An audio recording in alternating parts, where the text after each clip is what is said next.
what a week it was last week for Xander Schauffele, the aforementioned winner of the 106th PGA Championship, and taking some heat on social media about his close calls, was questioned about it and probed about it, found a way to win that first major in his 28th major start. Began the week as the only player in the top 5 in the official World Golf ranking without a major, now up to 2 in the world. There he is with Chris Como. They've been working together now for about half a year. Como worked with many top players in the profession tour. That'll be Tiger Woods from 2014 to 2017. And after Xander's win on Sunday, he gave credit to Chris Como's impact. Xander, your golf swing is a little bit different maybe than it was a year or two ago. How did those changes on this golf course this week help you sit next to the trophy? Yeah, all year, actually. This is probably the most comfortable I felt with some of the changes that Chris was able to implement. They weren't big changes. Just getting the club a little bit more on plane up top was key. Shoulders maybe a little bit steeper. I trend to go a little bit flat and a little laid off. So I felt like last week there's some intimidating tee shots there. I was able to hit some good drives. So I pulled on that a little bit this week, knowing that the fairways are soft. So if you hit a good drive, it's going to pretty much end up where it goes. And yeah, it's been amazing working with Chris. He's been awesome and definitely a contributing factor to me holding this thing today. And so great to have Chris Como with us on this Wednesday. You heard Xander Schauffele talking about the final pieces of the puzzle. In your mind, what was the final piece of the puzzle that has made him a major championship winner? Oh, man. Time. Just time, honestly. I think it was going to happen just by the way he's been playing for quite a while now. That's very, generous of him to say that. And, I do feel like the work we've done has been positive. But, he's been a great player for a long time, and this was an inevitable thing. Especially, the way he's been playing really this last, X amount of whatever the stretch is, it's been great. So, yeah, I just think time was he just needed to kind of keep doing what he was doing, and it was going to happen. When you start working with someone, Chris, who is playing at that level for a sustained period of time, is it something as a general swing philosophy you start working on, or is it sort of data-based on certain areas where he might think he's underperforming? It's definitely a big due diligence on my part where, we looked at swings throughout his whole lifetime. I chatted with his dad. There was a lot of just me taking in information about how he processes the game, how he sees his own swing, what are some stretches where he's felt the most comfortable with his swing, looking at stats where there might be some small edges to be found. And then, through that, it's like, what is the least invasive thing you can do to try to get a little extra edge of stuff? Because, yeah, when someone's already very, very good, you want to get better, but there's also a lot of room to get worse, potentially. So you got to be, pretty careful and thoughtful with how you're going about it. Chris, these players are all so different. They're individuals. What kind of learner is Xander Schauffele? Audible, visual, feel, mechanical? How would you describe him? That's interesting. That's an interesting question. I would say a little bit of both. Most people are a little bit of both, and are a little bit of all those things. He's not, I don't want to say reckless, but he is borderline just give it to me. And I was like, okay, we gotta time this in a way that's not overwhelming, that's not too disruptive to your playing and how you're already playing. So he's the type of learner who is just super eager and was like, give me what I need to do.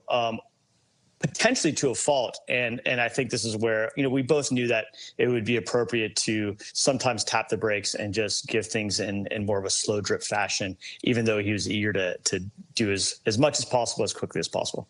You mentioned the work Xander had done with his father over the years, Chris. What's the dynamic like when you start working with a player whose only coach has been a family member? Does that add a layer of complication in any respect?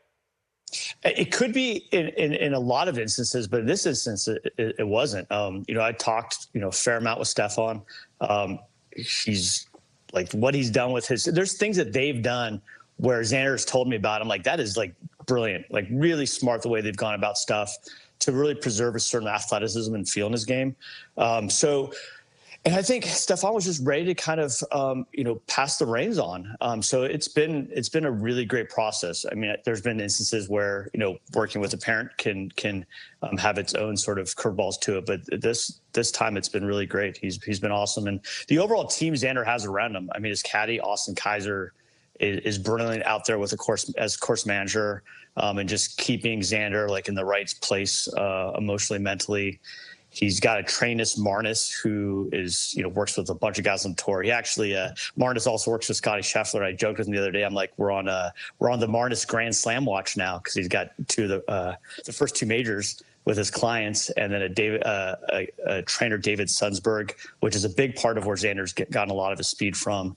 And then his putting coach, Derek Ueda, which, Xander, that's what won him this tournament, was his putting on Sunday. So he's got an awesome team around him.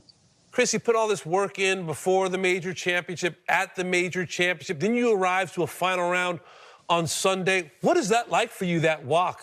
Watching your player trying to break through for the first time.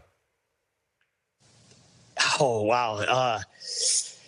It's because there is the element of like, hey, just keep doing what you've been doing. I think everybody knew it was a matter of time, but then you can't get away from like the moment of it. And, there is this chance you have right now. And there's just a lot of, I couldn't believe how nervous I was on that putt on Sunday. He was so calm.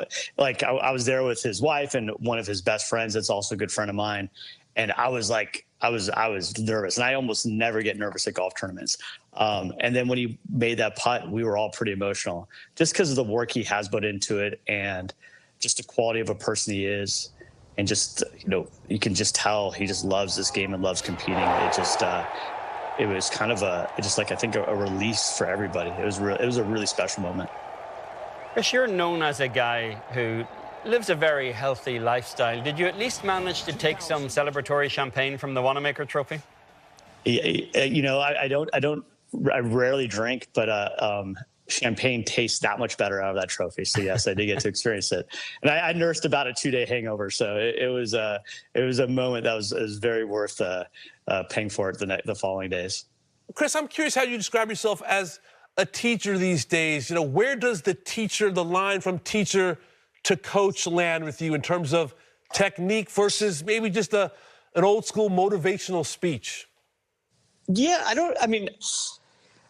don't think you can separate the golf swing from the emotional, from the mental, from the stats, from all the parts of it. Like, you just can't separate these things. So I do think, especially as I've gotten more like further along in my career, you do look at things more holistically.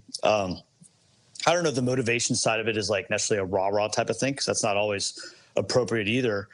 But, with Xander, I think it was parroting a philosophy that him and his dad have, which, they always talk about the constant dripping wears the stone. And after Quail Hollow, it's like, you start to get a bit of a narrative out there where people are like, oh, can he finish a tournament? Yada, yada, yada. And the reality of it is like, there was nothing he can do. He ran into a buzzsaw with Rory, and the way he's been playing all year, it's like, just keep doing that. And I do think how he went into Valhalla, the attitude he went to it with, is a testimony to his resiliency, because he knew he was doing all the right stuff. He was doing what he can do, and he's just got to keep doing that. And then it does become a matter of time. And it happened this week.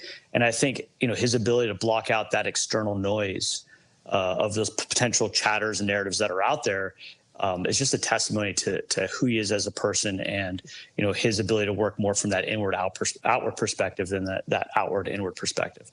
So I had a lot of admiration for him, and I just again parroted kind of a philosophy that they've built within their own team.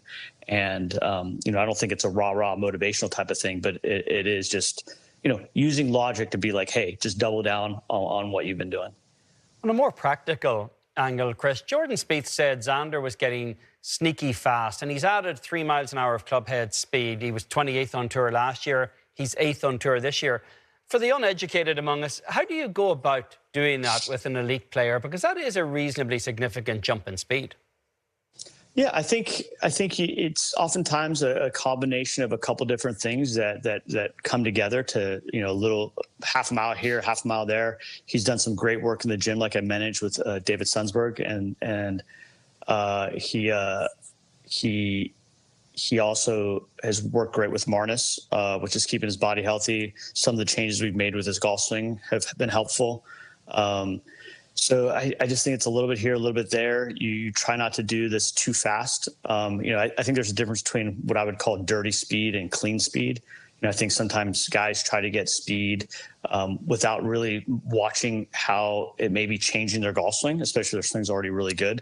And then you can get yourself into a bit of a bind doing it that way. But there's been a handful of times where I've helped, a guy get some speed, and it's always like a close monitoring of how they're doing it, what's going on with their golf swing to achieve that, and making sure that there's certain parameters that, yes, you can get speed, but you're not going to do it this way that might, affect your release pattern or your face control or whatever it is. So, I think a lot of it is just, you can't build Rome in a day, and being okay with a pacing that's not trying to do it overnight, but saying, hey, look, within the course of a year, I can add X amount of miles per hour to my club head speed.